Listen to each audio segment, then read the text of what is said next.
Uqti lakum jami'an bi annani asif jidan min dakiyam baina aydikum ala anna atat hadhihi al-hukumah bi annahu qala al-mutakallim al-awwal min fariqil hukumah bi annahu al-ulum asy-syar'iyyah bi lughatin ukhra aw laysat bi lughatil arabiyyah sayufsidu al-lugha al-arabiyyah. Akhi, an-nadhur awalan ala anna hunaka al-farqu baina al-ulum al-lughawiyyah wal ulum asy-syar'iyyah al-islamiyah. Famada al-ulum al-lughawiyyah hunaka kadurusi an-nahwi wal balagha was sarfi wa ma asbaha dzalika.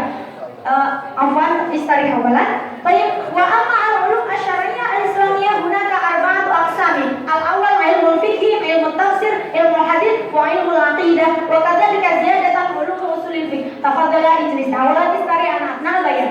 Baik, ba'da dzalika qala al-mutakallim atani min fariqil hukumah bi anna al-ulum al-maktub bil lughatil al-ulum al-maktubah bil lughatil arabiyyah yastati ayyusa'id fi ta'limil ulum asy-syar'iyyah fil jami'ah al-islamiyah. Ikhwatil aizah, hayya 'ala nazri ila tullab fil jami'ah al-yawm. Hal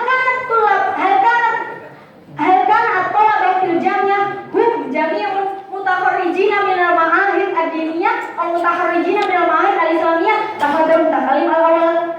أليست العلوم الشرعية مكتوبة باللغة العربية فكيف نفهمها بتمام الفهم؟ طيب شكرا لك بسؤال. نعم كتبت العلوم الإسلامية باللغة العربية لكننا نحن نعيش في إندونيسيا وإندونيسيا هناك قبائل وجزر كثيرة ولغات كثيرة كذلك وعرفنا على أن مقام اللغة العربية في وطننا إندونيسيا ليست بلغة الواحد ليست بلغة الأولى لكنه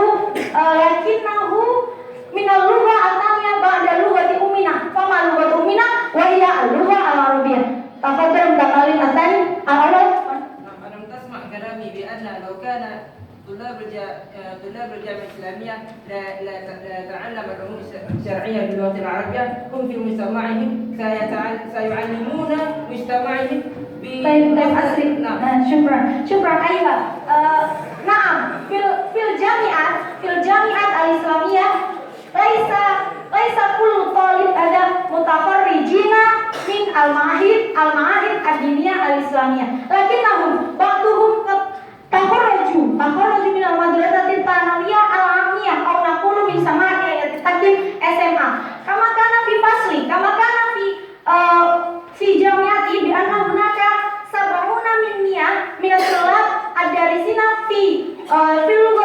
في تعليم اللغة العربية ليسوا من المعاهد الدينية وإنهم لم يفهموا اللغة العربية. فكيف أيها الحاضرون المحترمون إذا كان تعليم العلوم الشرعية في الجامعات الإسلامية يجب أن يتم باللغة العربية. استري أولا. شكرا. طيب فننظر إلى حجتنا الأول يعني على أن اللغة العربية هي اللغة الثانية من لغة وطننا إندونيسيا مع أن اللغة أمنا هي اللغة الإندونيسية. وكذلك تعليم العلوم الشرعية في الجامعة الإسلامية لا يجب إتمامها باللغة العربية. فلماذا؟ لأننا نحن من القبائل الكثيرة فلذلك لا نتفق إذا لا نستعمل لغة وطننا يعني لغة إندونيسيا. تفضل استري أولا. شكرا. طيب وكذلك هناك الحلول بأن تعليم اللغة العربية أو بأن امتحان لمعرفة كفاءة مستوى اللغة العربية ليس بتعليم العلوم الشرعية الإسلامية في الجامعة لكننا هناك امتحان خاص لمستوى اللغة العربية ما نسميه بتوافل. وكذلك تفضل السؤال. نعم وكيف سنفهم المراجع العلوم الشرعية المكتوبة في العربية إذا لا نعلم أبناءنا باللغة العربية؟ طيب شكرا أيها الحاضرون المحترمون. أليس هذا السؤال يدل على أن أليس العلوم الشرعية يكتب بلغة وطن إندونيسيا كي سهل على فهمنا في فهم هذه الشريعة هذه العلوم الشرعية لكن ليس باللغة العربية. فلماذا؟ لأننا لم نولد ولم نتكلم باللغة العربية منذ صغرنا. فلذلك علينا أن نفرق أولا بين العلوم الشرعية والعلوم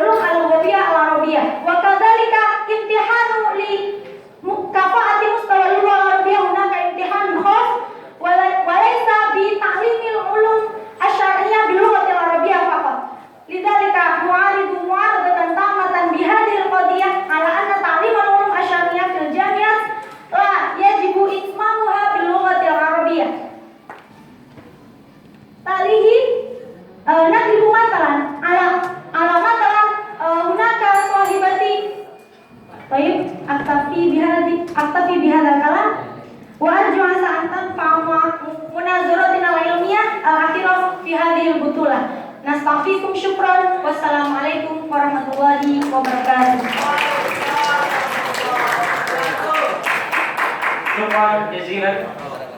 ثم بعده نفضل لرئيس عضو فريق الحكومة أن يقدم آراءه المؤيدة للموضوع المختار، فليتفضل مشكورا.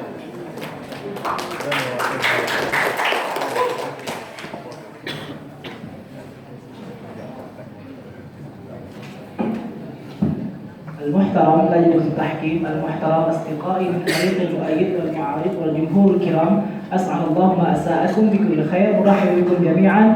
السلام عليكم ورحمة الله وبركاته. نحن من فرقة المؤيد نؤيد على هذه القضية، ونحن نقول بأن تعليم العلوم الشرعية في الجامعات الإسلامية يجب أن يتم باللغة العربية. بداية نتكلم عن مرحلة الجامعية. عليكم أن تعرفوا أيها الجمهور الكريم إن المرحلة الجامعية مرحلة في نهاية مستوى التعليم في إندونيسيا، فمن أجل ذلك لديهم كفاءة والأساس باللغة العربية. نحن تعلمنا في المرحلة الإعدادية، في المرحلة الابتدائية هناك اللغة العربية، وأيضا مررنا إلى مرحلة إعدادية هناك أيضا لغة العربية، ثم رحلنا إلى مرحلة الثانوية هناك أيضا اللغة العربية. فحينما نرحل إلى المرحلة الجامعية يبدو أننا لدينا أساس كبير في اللغة العربية. فمن أجل ذلك حينما نريد الالتحاق إلى الجامعة الإسلامية لدينا كفاءة جيدة في فهم العلوم الشرعية في الجامعة الإسلامية. ومن أجل ذلك أحث الجميع ليقف معنا لتأييد هذه القضية.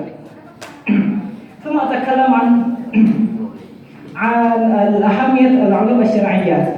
حين يريد أحدا أن يلتحق بالجامعة الإسلامية هناك امتحان تنسيق، ومن أسئلة امتحان التنسيق للالتحاق إلى الجامعة أيضا هناك الأسئلة باللغة العربية. حينما نجح إلى الجامعة طبعا أن لديهم كفاءة جيدة في اللغة العربية، فمن أجل ذلك حينما يعطي لهم المادة العلوم الشرعية باللغة العربية يسهل الفهم لدى طلاب الجامعة. تفضل بالجلوس.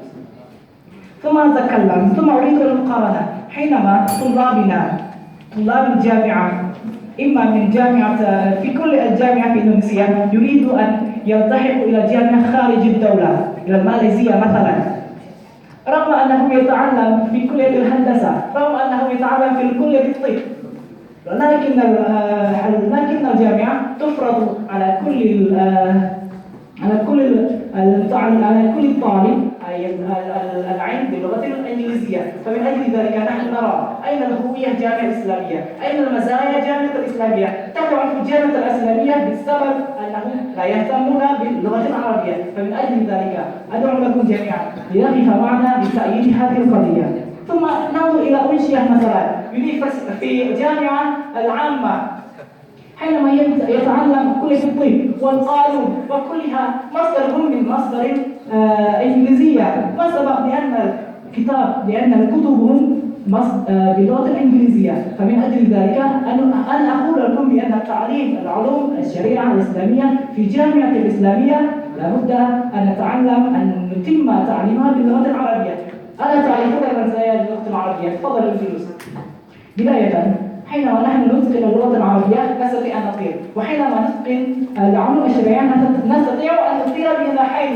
أليس هذا قصدنا؟ حينما نحن نريد أن التحق إلى الجامعة نريد فهم العلوم الشرعية جيدة، ونريد إتقان اللغة العربية جيدة حتى نفهم الحديث، وحينما نلقي إلى المجتمع يفهم المجتمع بسهولة ما قدمنا له. ثم أريد أن أقول عن تفضل بالجلوس.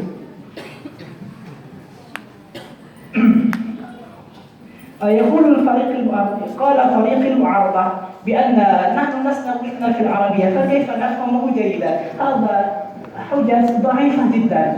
كما عرفنا أننا لسنا كلنا ولدنا في الشرق الأوسط، ونحن لغة أمنا ليس لغة العربية، ولكننا بذلنا جهدنا في تعليم اللغة العربية، فحينئذ أتقنا اللغة العربية. فكذلك جميع طلاب الجامعة يمكن لهم أن يتقن اللغة العربية، وكذلك في تعليم العلوم الإسلامية الأخرى. تفضل المجمع.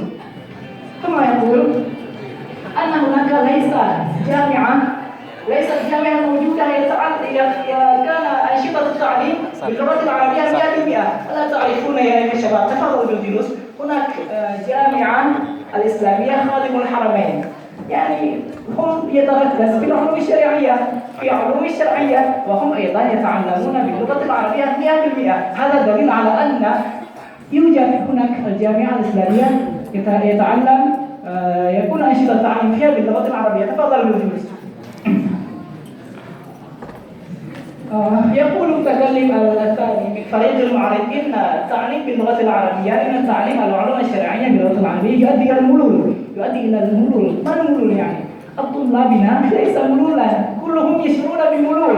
الملول هذا الذي يشعرون بالملول هذا الكسالى، هم لا يريدوا أن يتعلم. طبعا حينما نتكلم باللغة الإنجليزية أيضا ملول، حينما نتكلم بلغة أي لغة ما نلقيها هم يشعرون بملول. المسألة ملول لأنهم كسالى لا يريدوا أن يجتهدوا في التعلم.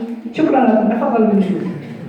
ثم هم يقولون عن TOEFL إن الTOEFL يعني حين